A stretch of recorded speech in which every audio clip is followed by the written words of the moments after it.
yeah, Joe and Shanti and Andrew, did you use sort of co-production methods when you were setting up your services at all? So we had a patient actually as part of our core group to start with, actually, who worked very closely with us. Yeah. And then as things progressed, we had a patient advisory group who we consulted with.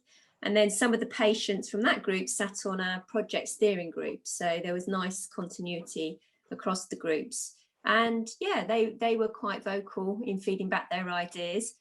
Yeah.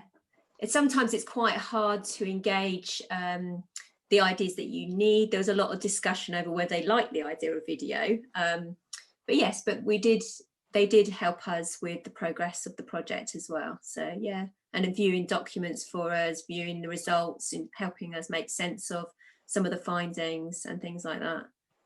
Great, thank you very much indeed. That's really useful. Andrew, did you have any involvement from your patient? So we engaged with our patient participation group. So we actually first took the idea to them, saying that we were, because I think our initial drive was we were aware that we were running out of capacity for same-day appointments, and we looked at this as a solution to that. So we had some initial discussions with our patient participation group, got their feedback.